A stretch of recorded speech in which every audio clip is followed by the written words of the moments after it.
Hello friends, வணக்கம். நாம் இன்றைக்கி ஒரு சூப்பரான ஹோட்டல் ஸ்டைல் காய் கூட்டு எப்படி பண்ணுறதுன்னு பார்க்கலாம். அதுக்காக நான் இன்றைக்கி ஒரு அரை கிளாஸ் சிறுபருப்பு எடுத்திருக்கேன். கூடவே பீர்க்கங்காய் எடுத்திருக்கேன். நீங்கள் பீர்க்கங்காய்க்கு பதிலாக எந்த தண்ணி காய் வேணாலும் எடுத்துக்கலாம். இதுக்கு ரொம்பவே நல்லாயிருக்கும். கூட ஒரு வெங்காயம், அதுக்கப்புறம் ஒரு சின்ன தக்காளி, ஒரு 4 பல் பூண்டு, ஒரு 2 பச்சை மிளகாய், கொஞ்சமாக கருவேப்பிலை. ஓகேவா? இப்போ ஒரு குக்கரில் நான் கழுவி வச்சுருக்க சிறுபருப்பு ஆட் பண்ணிக்கிறேன். கூடவே கட் பண்ணி வச்சுருக்க காயும் ஆட் பண்ணிக்கிறேன். இது கூடவே நம்ம ஒரு 1 pot ரெசிபி மாதிரி தான் பண்ண போகிறோம். அதனால் வெங்காயம், தக்காளி, அதுக்கப்புறம் பச்சை மிளகாய், கொஞ்சமாக மஞ்சத்தூள், உப்பு, அதுக்கப்புறம் தேவைன்னா நீங்கள் பெருங்காயம் இப்போவே ஆட் பண்ணிக்கலாம், இல்லை தாளிக்கும் போது கூட ஆட் பண்ணிக்கலாம். இது எல்லாத்தையும் போட்டுட்டு தேவையான அளவு உப்பு எல்லாத்தையும் ஆட் பண்ணிவிட்டு குக்கரில் ஒரு 2லேருந்து 3 விசில் வச்சு எடுத்துக்கலாம். தேவையான அளவு தண்ணியும் ஆட் பண்ணிக்கோங்க. இந்த சமயத்தில் ரொம்ப ஆட் பண்ணிடாதீங்க, கொஞ்சம் போதும். ஏன்னா காயிலேருந்துமே நமக்கு தண்ணி ரிலீஸ் ஆகும். இப்போ இது பார்த்திங்கன்னா நல்லா 3 விசிலுக்கு அப்புறம் நல்லா குக் ஆயிடுச்சு. இப்போ தாளிப்பு ஆட் பண்ணிக்கலாம். ஸோ ஒரு பேனில் கொஞ்சமாக நான் இன்றைக்கி தேங்காய் எண்ணெய் எடுத்திருக்கேன். அது கூட கடுகு, சீரகம், அதுக்கப்புறம் கருவேப்பிலை, கொஞ்சமாக வெங்காயமும் ஆட் பண்ணிடுறேன். வெங்காயம் ஃப்ரை பண்ணி ஆட் பண்ணும்போது நல்ல ஃப்ளேவர் கொடுக்கும். ஓகேவா? ஸோ இது எல்லாத்தையும் நல்லா இது பண்ணிவிட்டு வதங்கினதுக்கப்புறமா நம்ம இதை இந்த காய்கூட்டில் ஆட் பண்ணிக்கலாம்.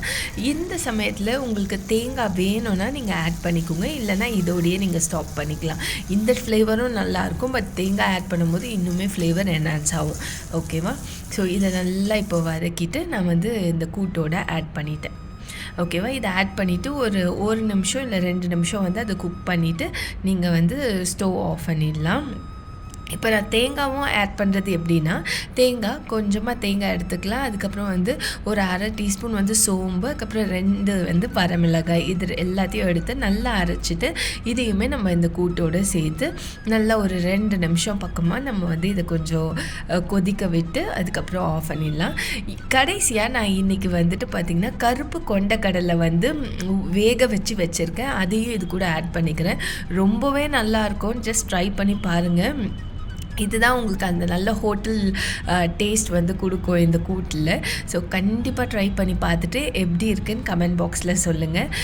கடைசியாக கொஞ்சமாக நறுக்கின கொத்தமல்லியை ஆட் பண்ணிவிட்டு ஒரு மிக்ஸ் பண்ணிக்கிறேன். ஸோ சூப்பரான நம்ம பீர்க்கங்காய் காய் கூட்டு ரெடி ஆயிடுச்சு.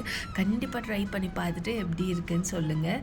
அண்ட் இந்த மாதிரி நிறைய ஹெல்த்தியான ரெசிபீஸ்லாம் நம்ம சேனலில் வரும். ஸோ கண்டிப்பாக சப்ஸ்கிரைப் பண்ணி பாருங்கள். அப்புறம் நான் இன்றைக்கி லஞ்சுக்கு என்ன சாப்பிட்டேன் அப்படின்றத உங்களுக்கு காட்டுறேன்.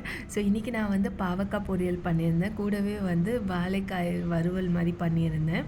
அதுக்கப்புறம் கொஞ்சமாக பீட்ரூட்டில் பொரியல் மாதிரி பண்ணியிருந்தேன் துருவிட்டு. அது கூடவே நம்ம பீர்க்கங்காய் கூட்டு, அதுக்கப்புறம் செவ்வாய் பாவல் ரைஸு, அது கூடவே முருங்கைக்காய் சாம்பார்.